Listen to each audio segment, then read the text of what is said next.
Thanks for joining in today. My name is Ruud Jacobs. In this video I will outline the theoretical model me and my colleagues are working on to best study the effects persuasive games can have on their players. This video is aimed at people who already know something about how to do scientific research and have at least a cursory knowledge of video games. That said, I would be happy to clarify anything I say here in the comments below, and I will post links to theories I do not explain thoroughly myself in the video's description. I am currently a PhD candidate at the Erasmus Research Center for Media, Communication and Culture, and I'm working on a multidisciplinary Dutch national project called Persuasive Gaming in Context, which is funded by the Netherlands Organization for Scientific Research, or NWO. In this video I will discuss the following things. First, I will briefly outline what I see as persuasive games. After that, I will mention a few good examples of such games. The focus of this video will lie with how we can research the effects these games can have. Although I am, as a media researcher, always interested in the effects of media on their audiences, it is also important to look at effects of persuasive games to be able to even call them persuasive. Finding such effects could help to promote the move of the games industry from pure throwaway entertainment to richer and diverse experiences that can positively affect society at large. In order to get at that point, I will present here my theoretical model of the effects of persuasive games. I will discuss what the ingredients would be for such a model, but also what kind of mechanisms underlie it. I will end by discussing the current state of persuasive games research and how this model could help the field. Although the term persuasive game is relatively new, games have long had secondary motives of pro-social change. An early example is Elizabeth McGee's The Landlord game. Although it later morphed into the game Monopoly we know and sometimes love, this game was made to criticize the way land property was traded and taxed. We see contemporary persuasive games as a subset of serious games. The term serious game is often used to denote games that have a purpose beyond being sold to entertain players. Persuasive games, then, are serious games that have been developed with the primary intention of changing or reinforcing an attitude. Back in the early 2000s, game designer and researcher Ian Bogo said persuasive games are those games that successfully mount what he called procedural rhetoric. Simply put, this is the degree to which a game's systems and rules, the way the game is actually played, mirrors or models a real-world process or phenomenon. By letting players make their own choices in dealing with this simulated process, they would arrive at conclusions the designers intended. In our project, we view persuasive games in a slightly broader way, because we feel that aside from this powerful device of procedural rhetoric, games can also persuade in other ways, such as through text, narratives, or emotional engagement. Although some persuasive games have been publicized to some degree of recognition, most people do not know many persuasive games. However, these games do exist. They are rapidly growing in number as more people are developing them, and they cover topics as diverse as depression, texting and driving, energy conservation, and even civil war. In our part of the project, we mostly focus on small games that have been placed online to be played for free. Such games are often quite short, rarely taking more than 30 minutes to complete, and feature simple designs to drive forth their message in a clear and honest way. This does not mean that they are bad games. On the contrary, these games have most of the fat cut away to derive pure experiences that only offer a persuasive message. Of course, all of this is not to say that persuasive games cannot exist in the same realm as AAA entertainment games. It's just that these games are easier to make and distribute, and can still be quite powerful. I highly recommend looking up some of these titles on Google or through our website to get a feel of how they try to persuade. So now that we have an idea of what persuasive games are and aren't, we can start thinking about the things that would be important for any effects such a persuasive game could have. Three types of factors need to be taken into account. There are game variables, player variables, and play session variables. Only if these three things align can any kind of attitude change emerge beyond the play session, which means that players would think differently about a real-world concept even after the game is over and they continued on their way.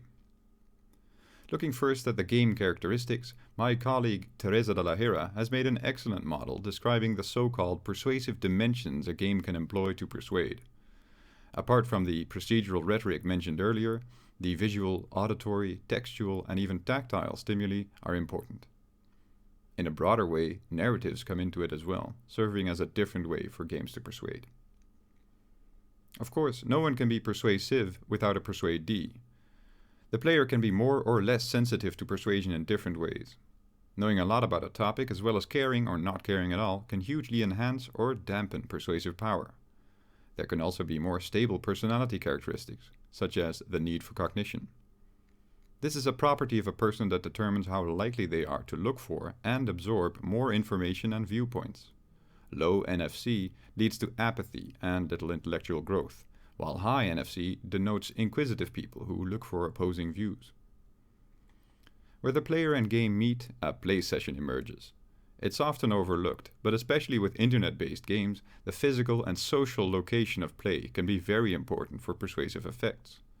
Busy locations mean players have less of their attention focused on the game, while playing a game together with a friend can lead to interesting discussions and consequently deepen reflection.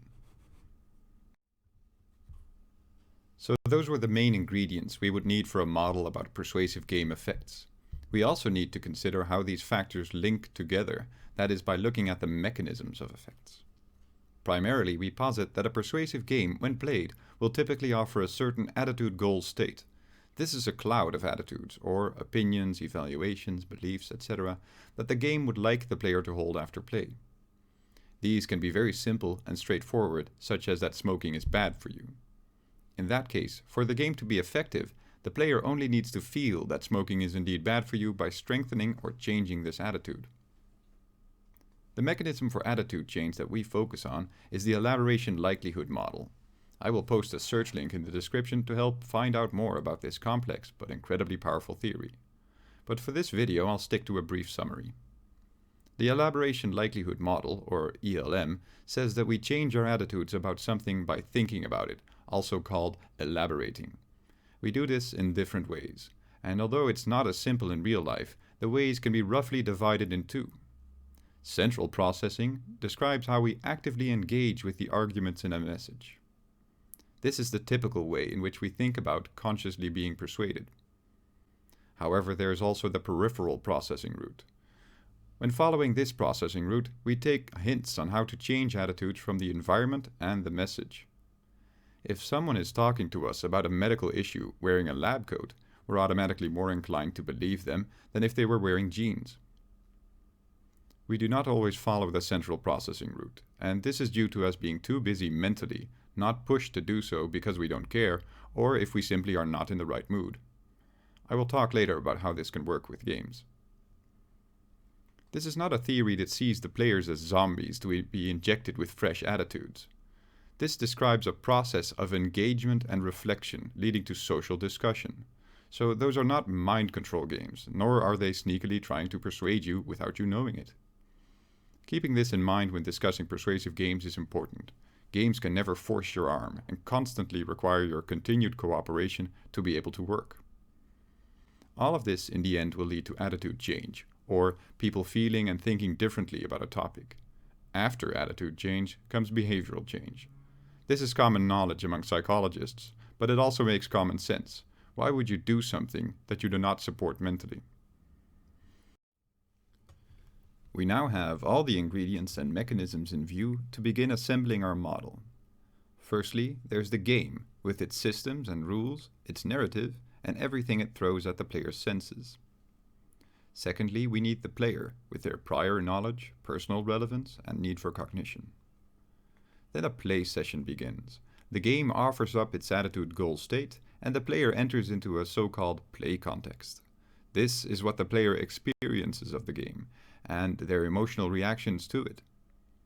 They are located somewhere, alone or with friends, offline or even live tweeting, creating a physical and social context of play. Combining all of these elements leads to a player who is to a lesser or greater extent able and willing to elaborate on a message. This can lead to more peripheral processing, more central processing, or a mixture of both. This elaboration extends beyond the play session, back into the player's daily life. Eventually, it could lead to attitude change, and through that to behavioral change. As you can see, this model is meant to give an overview of what is important in the process of playing a persuasive game in order to find a persuasive effect. It's not a model meant to help design persuasive games, nor is it a model to help motivate people to play persuasive games. It goes from the assumption that the player is already there, though getting them to play is often the hardest part. However, if the assumptions that are left in this model can be proven to be true, it could help to predict the effects of future persuasive games. If we would find narrative is the only important game element, and that need for cognition is definitely required, a persuasive game without any kind of story or arc that is aimed at a lowbrow crowd would not have the best chances. I will now discuss a handful of studies that have been performed in this field.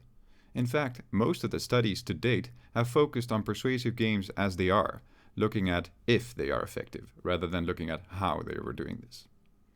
They treat the game as a discrete product and often do not include player or play session characteristics. However, they are all pivotal in driving the field forward, especially as first general indicators of effectiveness. Let's have a closer look at some of these studies. One of the simplest study designs simply looked at players versus non-players. For the game Power Explorer, researchers found players changed the way they felt about power conservation more than people who did not play the game. So compared to not doing anything, this persuasive game does something. That's not an earth-shattering conclusion, but it does demonstrate that the games are doing something.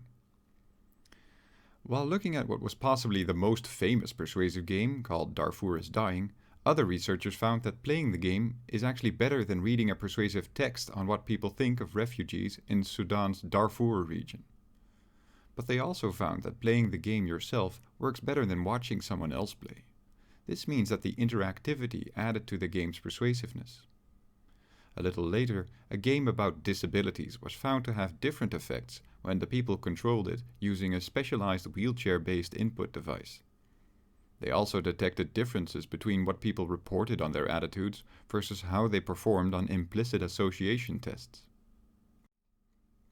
In the single largest study of persuasive games to date, Dana Ruggiero also came up with interesting findings. Comparing a game about homelessness to a text on the same topic, she did not find differences between players and readers right after the fact, meaning the players did not change their attitudes more or less than the readers. However, 3 weeks later, differences were found.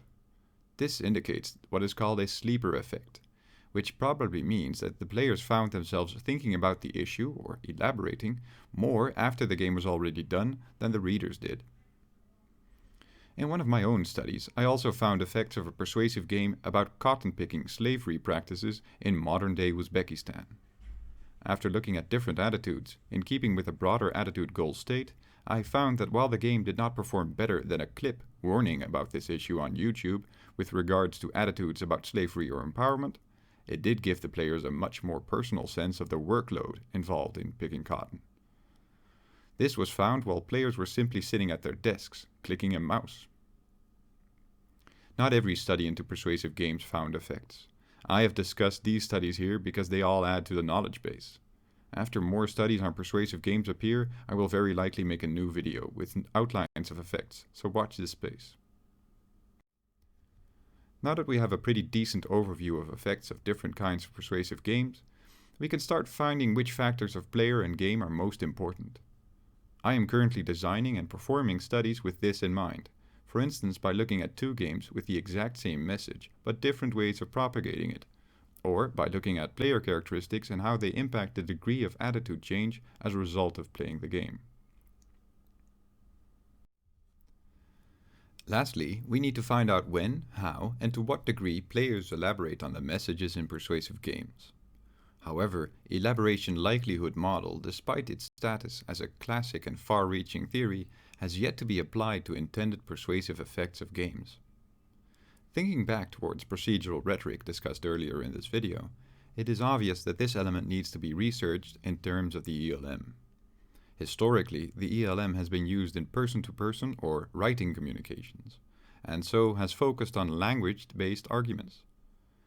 In these circumstances, messages that are processed centrally lead to different amounts of attitude change when either a strong or weak argument is used. Since central processing implies full attention to a message, it stands to reason that weak arguments in these cases lead to less attitude change. Under peripheral processing, these differences are not normally found. We need to replicate this with procedural rhetoric. Is it also true that game systems that have bad or weak ties to the issue they discuss lead to less attitude change when players have the ability or motivation to process the game centrally? If the answer to this question is yes, it would mean people think about systems in games in the same way they do arguments on paper, which would be a very interesting finding. This is still an ongoing process, and though I am currently setting up a method to study this, I'm very much open to any suggestions about this study. Persuasive games are spread throughout the internet and beyond. This means that these games are very hard to find. For that reason, I always love it when people point me to persuasive games I may have missed. There are thousands out there, so please let me know if you come across a rare gem. I have helped to create a massive open online course about the broader scope of serious games, which is now open to learners on Coursera. Check the link in the description and please do join up. Thank you for watching this video. Please let me know what you think about it in the comments below.